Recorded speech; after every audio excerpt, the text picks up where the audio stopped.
Hey everyone, this is Roman Prokopchuk, and this is the Digital Savage Experience podcast. Today I have with me Charlie Hartwell.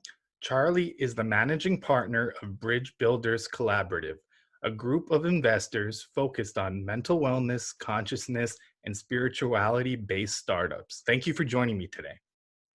Roman, it's great to be here. Thank you.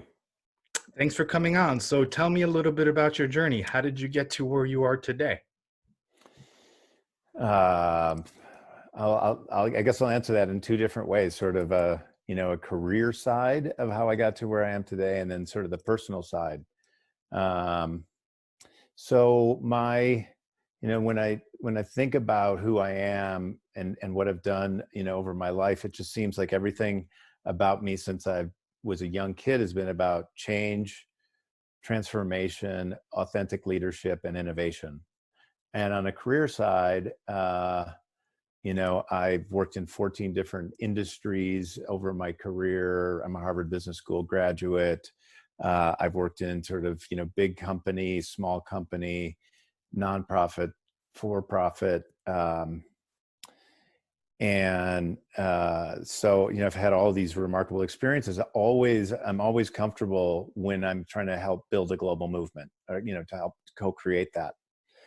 So when about 15 or 16 years ago on the personal side, I had this experience where um, a lot of suffering in my life created the opportunity to really look at my life. And I'm stubborn enough where it took the universe like three different forms of death for me to get to a point where I really needed to take a look at my life.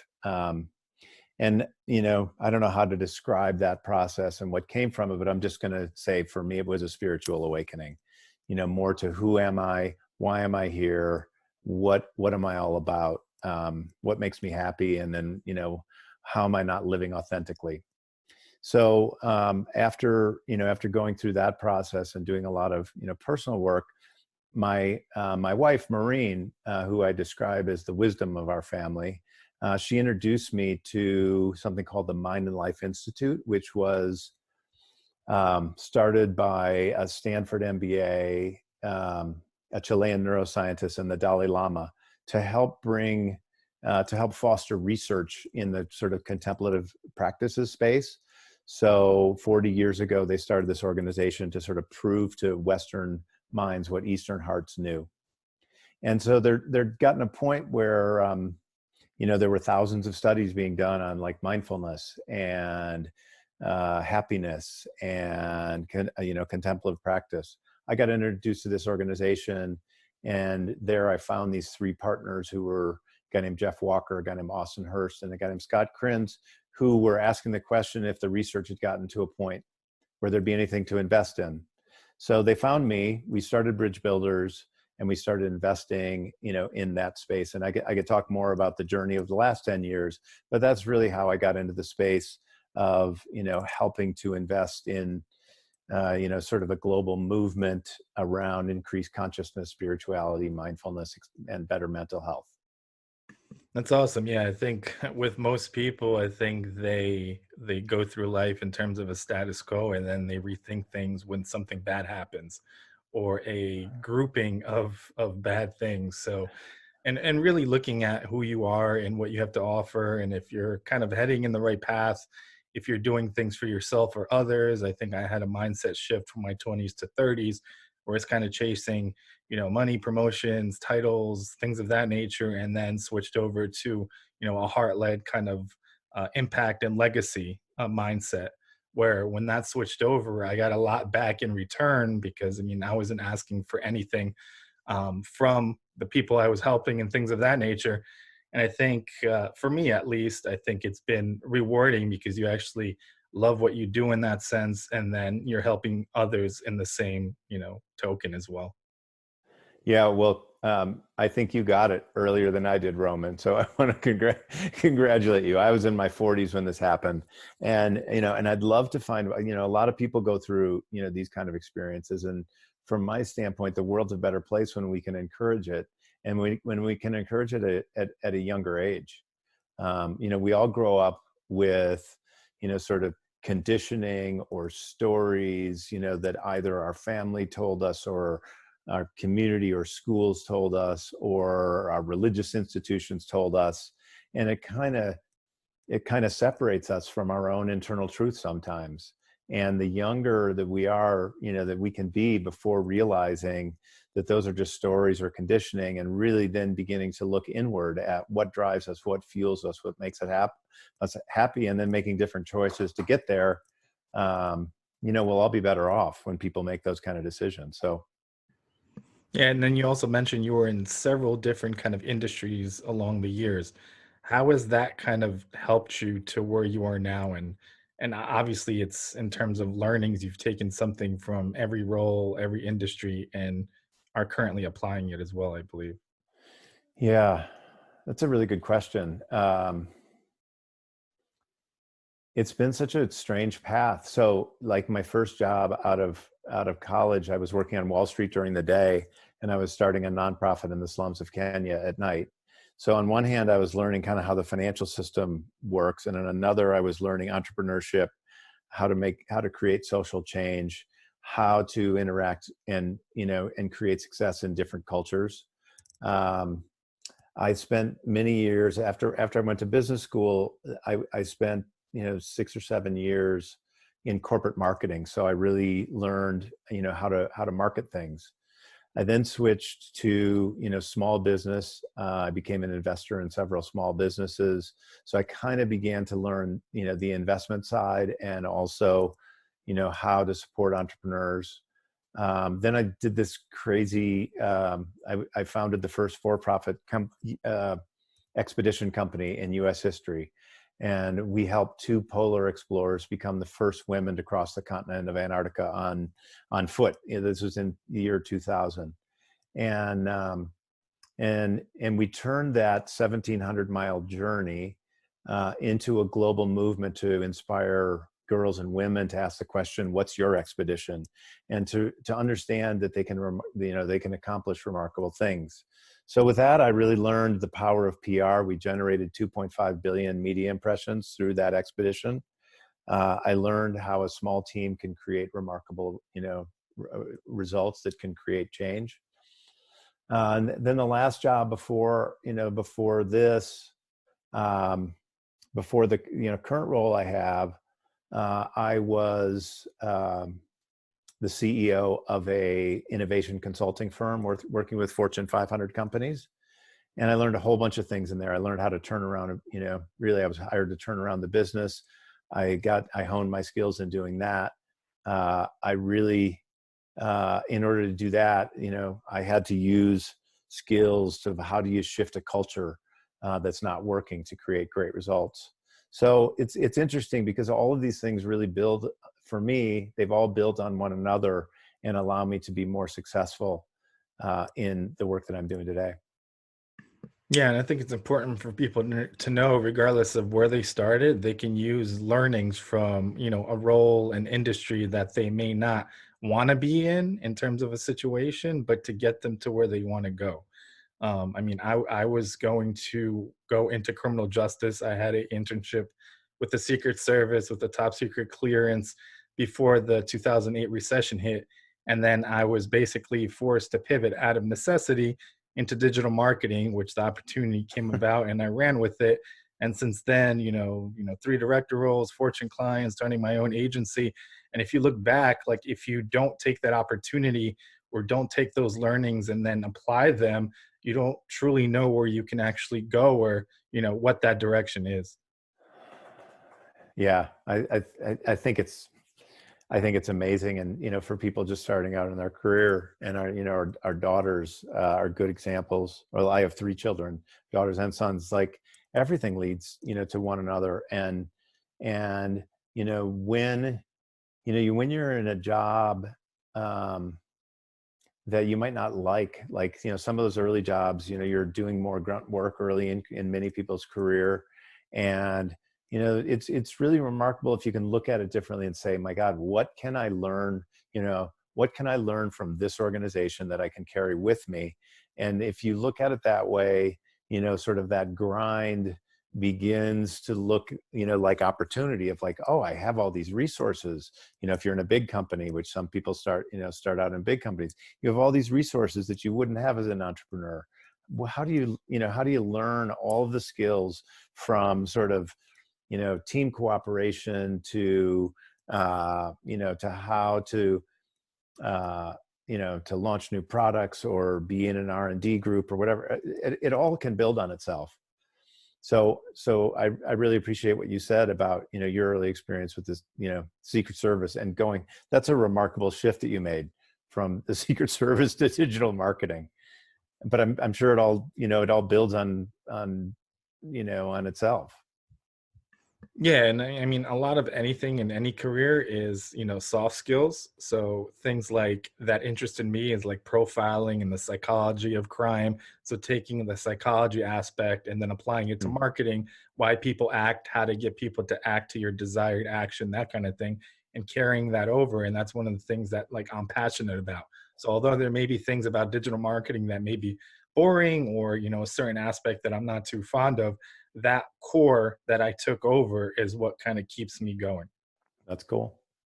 So, what motivates you to succeed? Obviously, those motivations could have, changed over time and the variables you were in certain stages of your life, but what currently motivates you to succeed? Hmm. Just trying. I'm trying to. I'd probably reframe the question. Um, what I think the first part is, what motivates me, and what motivates me is, is being co-creating global movements that help change the world, and that's when I'm in my sweet spot. And um, I don't know if I look at I don't know how to define success, in the sense that success for me is just showing up and being who I am and being really intentional with my life, and increasingly, sort of, uh, letting go of outcomes as opposed to me forcing things to happen. It's like, how do I let go and something greater than myself, work through me and through the talents that I have and who I am. Um, so I don't look at myself as successful or not successful. I look at myself as either sort of present or not present. And normally what I just know from my life is when I'm present and I'm using my gifts, like something's going to change.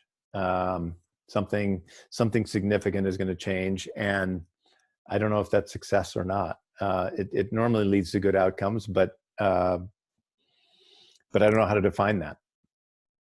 Yeah, I mean, obviously, it's on an individual basis, and like for me, it's not a stationary target. It's ever changing, ever moving, and it's being fulfilled in what I do, whatever it is, and helping others and as many people as I can, and just waking up and enjoying what I do every day. Yeah, that is success. I think, it's funny, in the world, in sort of the investment world, you can run into a lot of people. And I have one of my partners, and he's talked publicly about this, so I feel comfortable talking about it. But remarkably successful. He's a top 10 math student in China, which that's a billion people to be top 10 in the country. He sold a company to eBay by the time he was 29. He started a venture capital firm that had like invested $4 billion in China, and like everyone looked at him as success, and he was miserable. And he really came to this realization that he was chasing the wrong things and it wasn't creating success. And I say that because I just hear that story repeatedly in our country. I think a lot of people view success by how much money you make, by what title you are, etc. And I think we'll be a healthier country when we reframe that to look at success as around like, are you happy and are you fulfilled? And do you have a lot of, close friendships?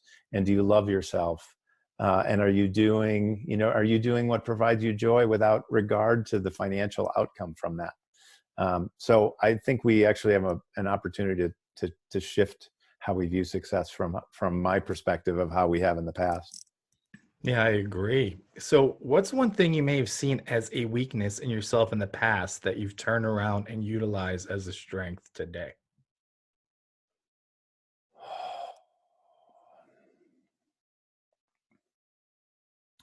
Uh, so I grew up in a very dysfunctional family system, and in order to sort of and I was sort of the peacekeeper, the one to make everything kind of, rosy, and and I watched all this stuff happening around me, that was destructive, but I was the one to kind of hold it all together. So I took on a lot of people, other people's stuff. I, I would give up parts of myself to try to please others. Um, so I don't know if that was a strength or a weakness. It was a coping mechanism as the youngest kid in a family of four that, that suffered, uh, physical and mental, abuse as a young child.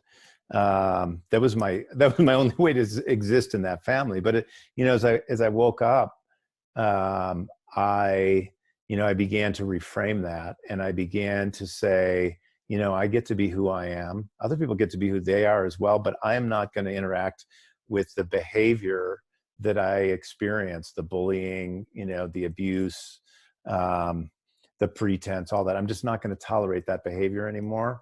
And to me, as I've set boundaries, which my wife has been, really helpful, um, for me in helping to just learn to set appropriate boundaries with, destructive behavior.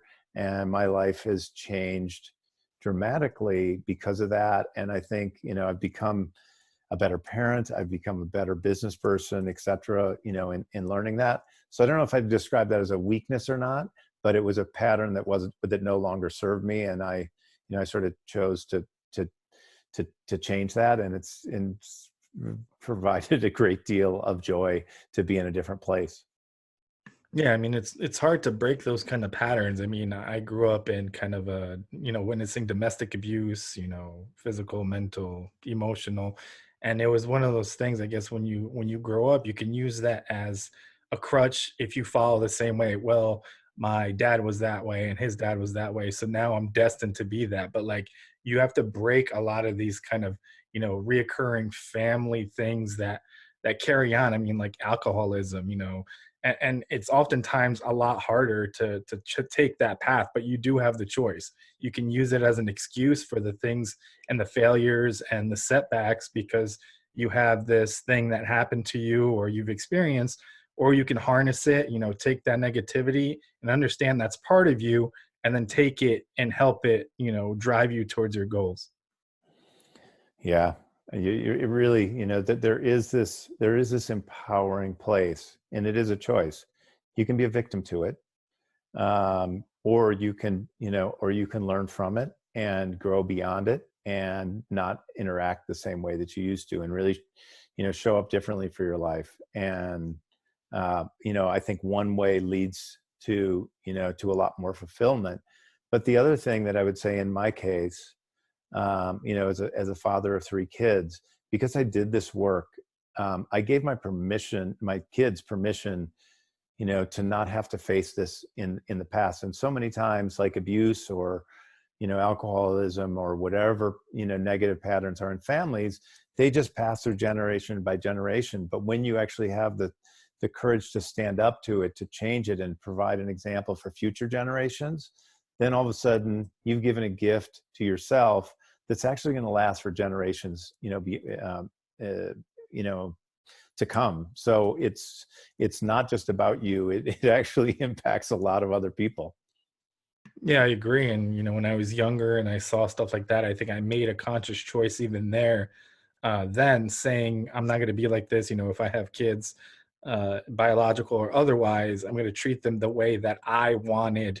Let's say a father figure to show love, affection, and what it is to be, a man to me. I mean, in the last 2 years, my wife and I have fostered 21 kids, and I think I've been or try to be as much of a father figure as best as possible, and be there for them in terms of a support system, because a lot of the kids are coming from broken homes, single parent homes, and they don't even know the idea of, how a father or a male figure or role model should be treating him or what it is. So like preparing them, even if they go back to the environments they came from or other environments, what they have as a comparison, what they should be treated.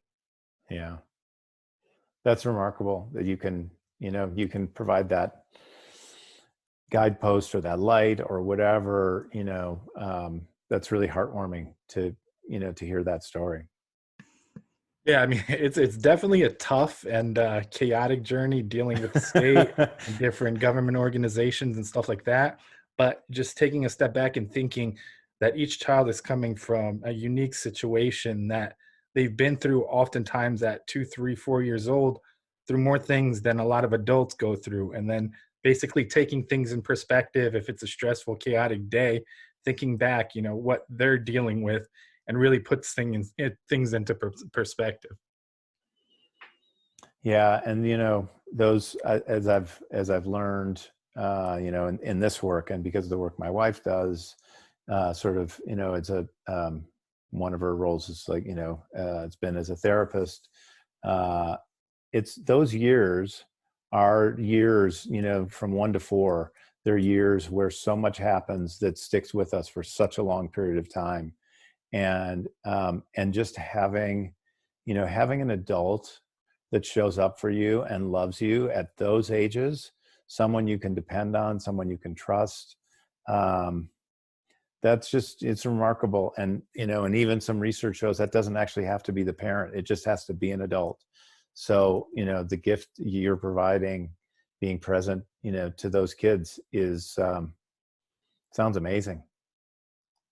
Yeah, thank you. I mean, if I look back 3 years prior, and if somebody told me at this point would have fostered 21 kids in 2 years, I would say you're crazy. And having up to 5 kids in my home, and it's just one of those things where it's like you have to do it, and you're doing something that's touching people, and it's a necessity because there's hundreds of thousands of kids in the foster care system in the U.S. And there are some good foster homes, there are some bad foster homes, but these kids just need a safe place and a loving support system, as long as they're in your home for a day, a week, a month, or year. So I think Hmm. it's important. Yeah, cool. So what's one piece of advice you can leave with the audience, personal or professional? um, I think personal, we've touched on, we've touched on a little bit, like, you live this one life, right? You live this one precious life. And I just encourage people to really, to live that life in the way that suits them, doesn't have to suit others, but just like going internally and really understanding, and getting support to find, to find out like what really is my purpose, and making the decisions, um, in our lives that, that are true to ourselves. I guess that, on that side. And on the professional side, I really think we're shifting. I'm a managing partner of this group called the Bridge Builders Collaborative. So I grew up in a family system that was very patriarchal. My forefathers ran companies, and they did it on a model of, one white male at the top of an organization almost all the time. And then it was a command and control model. And I don't think that, first of all, I don't think that worked very well. Second of all, it doesn't work very well in the place where our society is heading. So increasingly, leadership to me is not about, me, me commanding and controlling. It's really about me listening and getting alignment and collaborating with people and understanding where there's common interests, and then using you know, using each other's strengths, because I have strengths and limitations. I know what my limitations are. How do I find people who have strengths that, that complement my strengths? And so I just think we're in a whole different world around, around leadership. And if you can embrace that, be more of a listener, ask more questions versus have more answers, I think that people become stronger leaders as they make that shift. Yeah, I agree. And I think having emotional empathy and developing an emotional IQ through all your experiences and all the people you've dealt with across your career and personal really helps really make better business decisions, including obviously hiring people that are the best possible for the role or what they have to offer, and not, like you said, a stereotypical CEO or executive because you want to fit a mold and continue some kind of process. So I think, in terms of me personally, it's, whoever adds value to the team. I think it's important understanding what your strengths are and then complementing, obviously, your weaknesses with people that are strong in those areas as well. I agree. So I really appreciate you stopping by today. Can you let the audience know how they can find you? Yeah, I'm at LinkedIn on Charlie Hartwell. My wife and I have a website called shiftit.com. That's the Shifted Institute. I do my work through Bridge Builders through the Shifted Institute, the Bridge Builders website, where you can see, kind of our philosophy of investing, what companies we've invested in, who our partners are. That's bbcollaborative.com. And I also, I write for Medium. So articles around sort of consciousness, spirituality, mental wellness. You can find me at Charlie Hartwell on Medium. Awesome. Thanks again for stopping by.